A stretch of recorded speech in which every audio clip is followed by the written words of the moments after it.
Se eu falar a palavra doméstico, você pensa em quê? Casa, família, lar, né?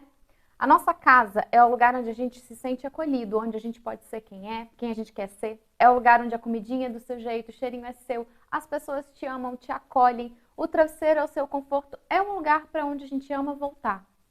Não é um contrassenso imaginar que exista violência doméstica? Imagina como deve ser a vida de uma pessoa que é abusada e agredida no local onde ela deveria se sentir mais acolhida. Infelizmente, essa é a realidade de muitas pessoas. Como regra, quem sofre violência doméstica são as crianças, os idosos e as mulheres, independente da idade. O Estatuto da Criança e do Adolescente é de 1990, o Estatuto do Idoso é de 2003.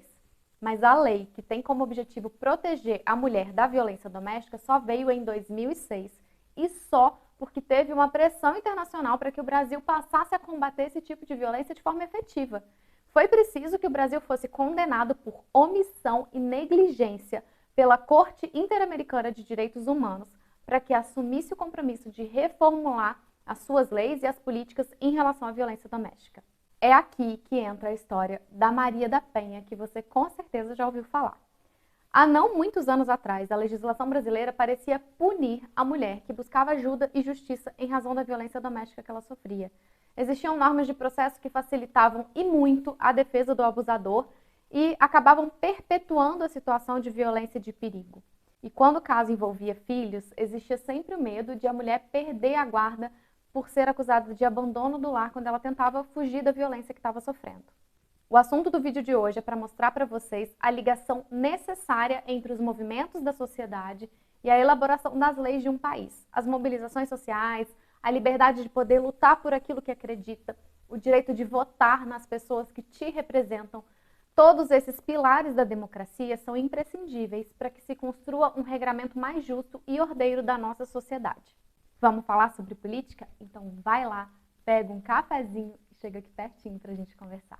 E se você gosta de falar sobre política e direito, se inscreve aqui no canal e ativa o sininho porque eu estou sempre subindo vídeo aqui para conversar com vocês.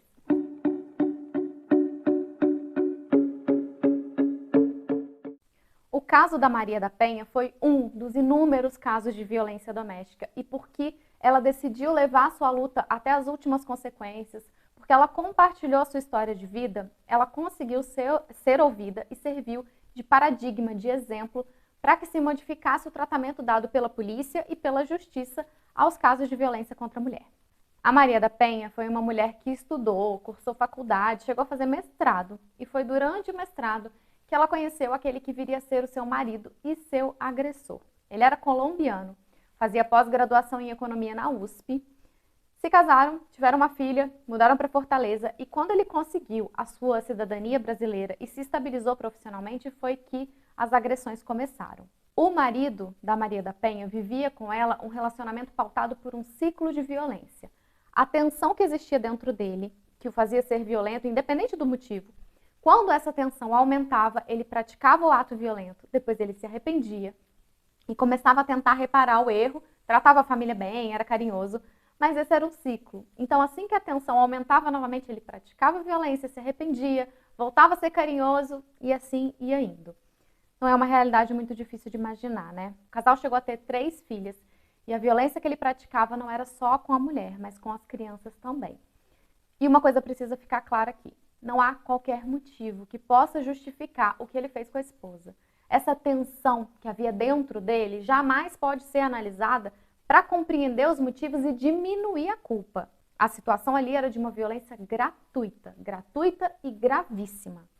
Maria da Penha foi vítima de dupla tentativa de feminicídio por parte do seu marido. Primeiro, ele deu um tiro nas costas da mulher enquanto ela dormia. Não foi suficiente para matá-la, mas deixou ela paraplégica. E sabe o que ele disse para justificar por que a sua mulher havia se ferido tão gravemente? Ele falou para a polícia que foi uma tentativa de assalto. A Maria ficou internada, mas quando o seu quadro estava estável, ela voltou para casa, voltou para o seu agressor e ali ele manteve ela em cárcere privado por 15 dias, até que tentou eletrocutá-la no banho. E foi só diante dessa nova tentativa de assassinar a mulher que os familiares e os amigos criaram coragem para intervir e para ajudar, e buscaram apoio jurídico para que ela pudesse sair sem perder a guarda dos filhos. Ela precisou de autorização judicial para sair de casa porque ela podia perder a guarda das filhas. Sempre tem quem questiona, por que ela não saiu de casa antes? Por que ela deixou chegar a esse ponto? Eu quero que vocês pensem no que eu disse no início do vídeo, no que a palavra doméstico te remete. Casa, segurança, lar, não é mesmo? A Maria dividiu toda a vida dela com ele.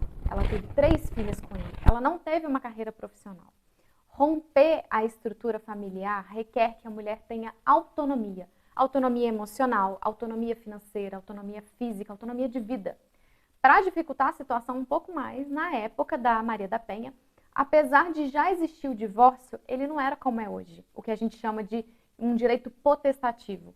Hoje em dia, se o casal quer se divorciar, ou se pelo menos um dele quer se divorciar, eles não precisam nem dizer o motivo, basta querer o divórcio. Mas esse divórcio direto só existe aqui no Brasil desde 2010. Antes disso, discutia-se judicialmente a causa do divórcio.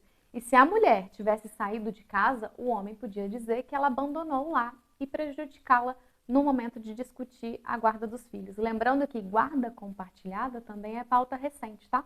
A Maria poderia perder a guarda das filhas. E eu disse que as filhas também apanhavam do pai. Como que a gente toma essa decisão? Já pararam para pensar? Como sair de casa e levar 3 filhas sem ter para onde ir, sem ter como se sustentar? É cruel demais. O caso da Maria da Penha foi emblemático porque permitiu discutir todas essas regras. O sistema jurídico não tinha instrumento para proteger as mulheres e situações como a dela eram e ainda são muito comuns. Precisou uma intervenção da Comissão Interamericana de Direitos Humanos. Precisou o Brasil passar vergonha internacional para questionar e readequar o seu sistema jurídico para evitar que casos como o da Maria da Penha se repetissem. A gente sabe que a situação atual está longe de ser ideal, mas antes era pior. A lei que foi inspirada na Maria da Penha veio somente em 2006, como eu falei para vocês, e essa lei, compreendendo a dificuldade do relacionamento doméstico e as diversas formas de violência que uma mulher pode sofrer dentro de uma relação de poder patriarcal, essa lei criminalizou não só a violência física, mas a violência moral, patrimonial, sexual e psicológica. Sabiam que existem homens que impedem que as suas mulheres usem anticoncepcionais? Sabiam que existem homens que impedem que as suas mulheres trabalhem? E eles dizem que vão ser os provedores, mas deixam a mulher e os filhos passando fome e gastam dinheiro com drogas, com bebida. Sabiam que dentro do casamento também existe estupro? O consentimento para a relação sexual não é presumido porque a mulher é casada ou juntada. Não é porque existe um relacionamento sério que a mulher passa a ter que estar disponível para o homem quando ele quiser. Isso pode parecer óbvio para vocês, mas são situações mais comuns do que a gente imagina.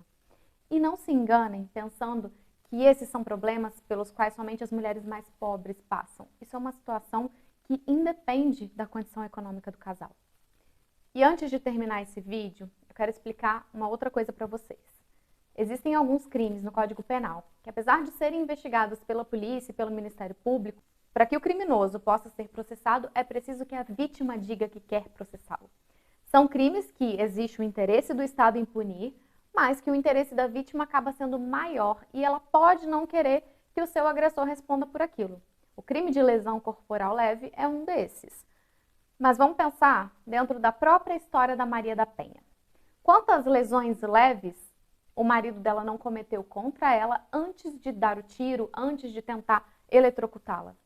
Dentro de casa, as brigas começam pequenas e vão aumentando. A gente sabe que é assim. E diferente de uma briga de bar, em que as pessoas se irritam ali naquele momento e depois cada um segue sua vida, quando a violência é doméstica, a cada ato violento que a vítima perdoa, o agressor vai ficando cada vez mais à vontade para aumentar a força.